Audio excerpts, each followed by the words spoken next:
Hello my fellow developers. With the release of custom GPTs, now we can use the ChatGPT user interface as front-end for our own backend applications and API endpoints. So today I will show you how to build the custom GPT from scratch. The custom GPT will be using an action that will make a call to our own third-party API, and then that third-party API will augment the behavior of the GPT model by querying the data that is stored in your database. For my experiments, I'm going to use Postgres and YugabyteDB. So let's not waste a minute and do a deep dive. Alright, let me introduce you to our sample application ChatGPT will be interacting with in the end of this video. So the application comes with two components, the front end and the back end. Eventually we will replace the front end with the ChatGPT UI. But now let's take a look how this application works. First I go to the front end directory of the project and doing npm start, and also heading to the backend folder where I need to start my Java based backend. Everything is up and running.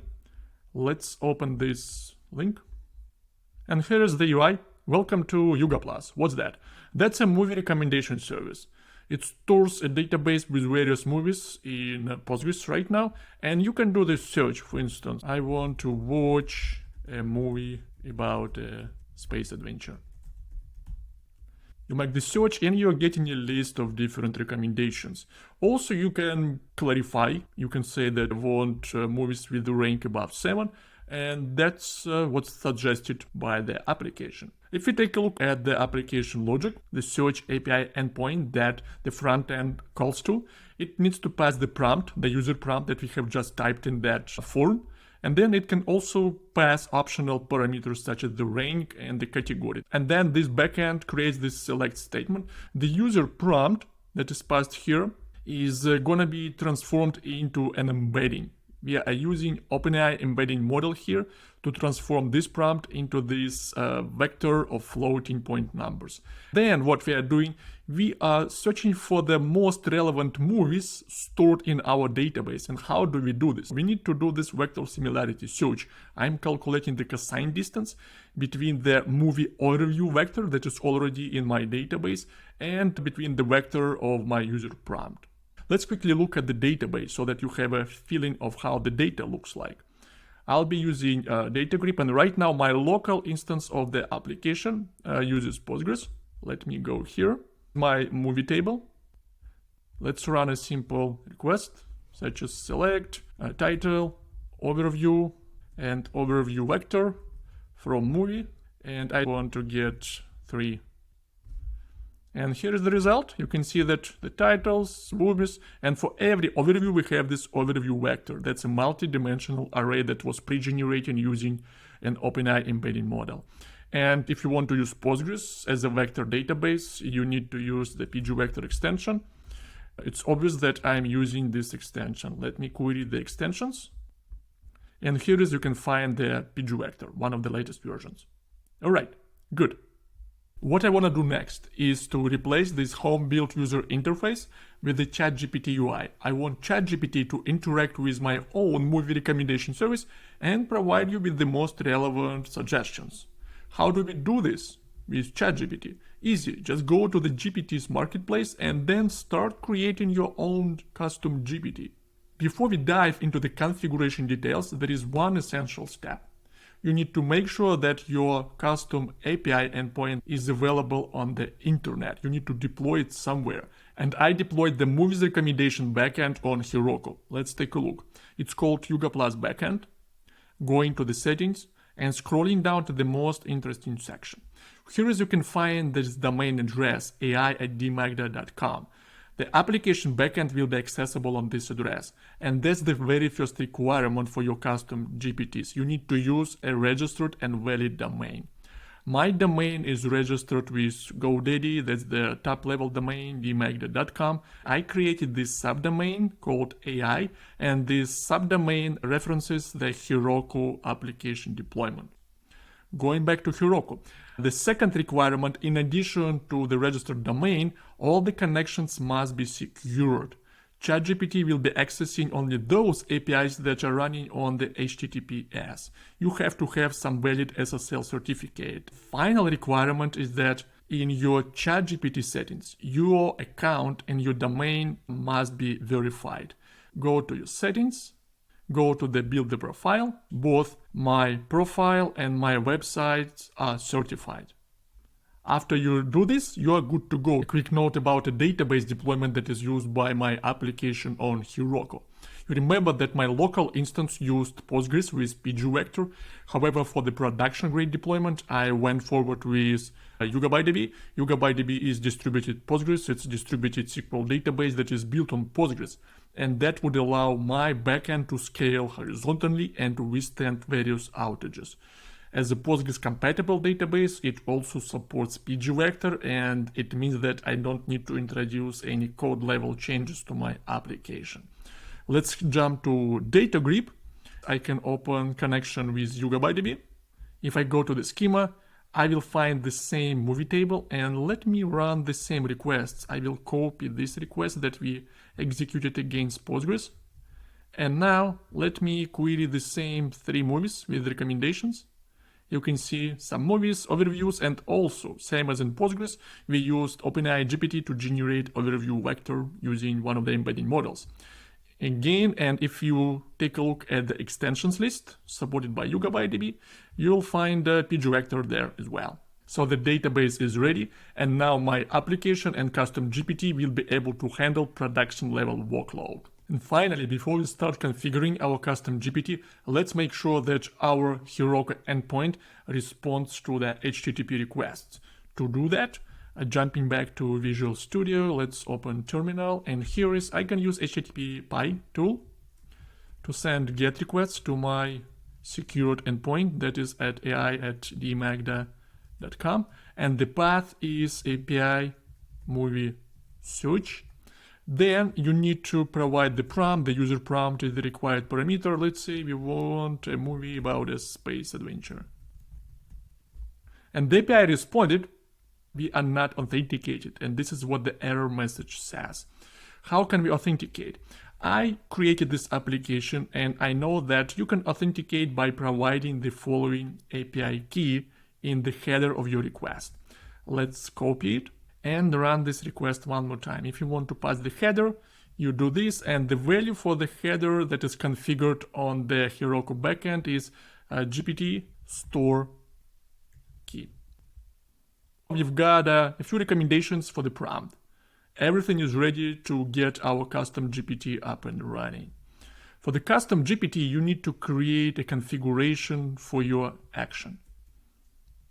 And you can use YAML or you can use JSON format to come up with that configuration. So I'm using OpenAI API of version 3.0, some high-level details, and the most interesting part is here. ChatGPT will be connecting my endpoint on the following address that we have just discussed and tested. And then that's the path, API movie search, and the only operation that is supported right now, the search movies operation. It said that search for movies, and you need to pass the following parameters.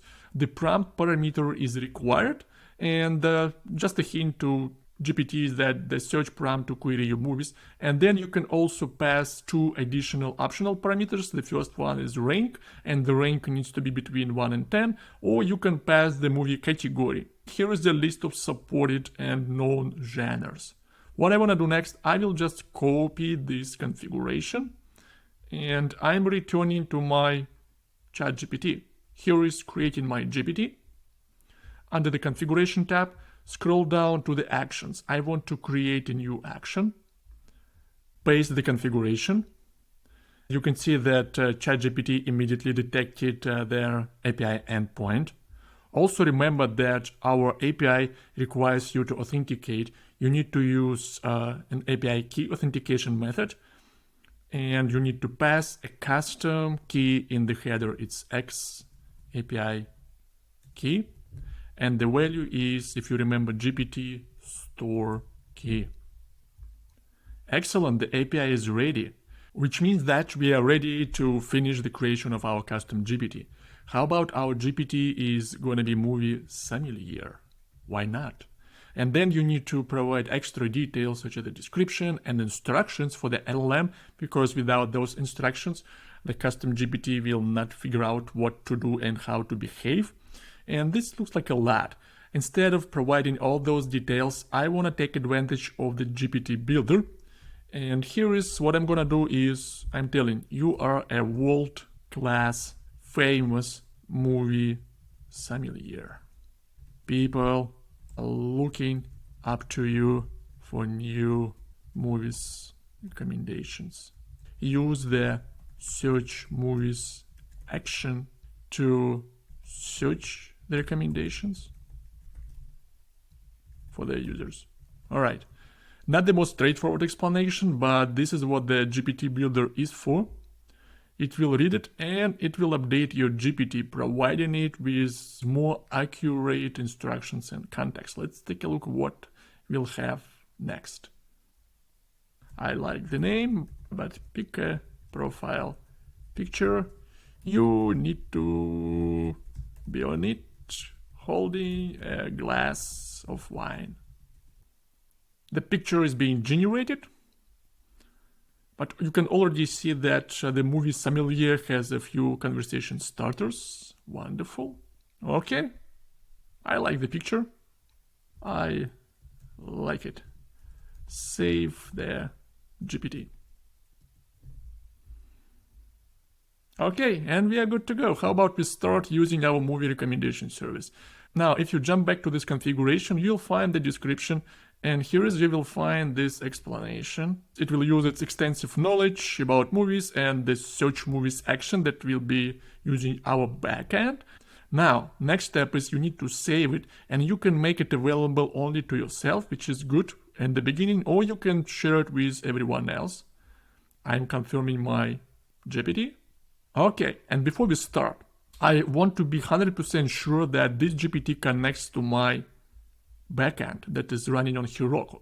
For that, let me open the logs of my Heroku application. The name is Yuga Plus backend. Okay, we're connected to Heroku. Now, let's pick one of the conversation starters. Recommend a movie for a cozy night. And now you can see that it's trying to connect to my endpoint, to ai@dmagda.com. I will always allow access to that endpoint because I'm not changing any data. And voila, it called my API endpoint, and then that was the prompt. Wonderful. But it recommended only one movie. How about I wanted to recommend various movies? It's easy to fix. Let's go to our sommelier, my GPTs. That's my movie sommelier. In the configuration, I can clarify. You need to recommend 3 movies for every user request. Okay, how do you like this? Let's update this configuration. Okay, going back, and I want to start a new conversation with my sommelier. Let's repeat the same request, recommend a movie for a cozy night. Starting this action. Okay, and this time it recommends me 3 movies. This is what I asked. And this is why it's essential to provide the most relevant context by fine-tuning the behavior of your custom GPT. With that, our job is done for today. And how do you like this, my friend? It literally took us 10+ minutes to create a custom GPT from scratch. You see how easy it is to use ChatGPT UI that can interact with your custom backend or API logic. And that logic can augment the behavior of the LLM by querying the data that is stored in Postgres, YugabyteDB, or any other vector database. So have fun building generative AI applications and keep mastering databases. Bye bye now.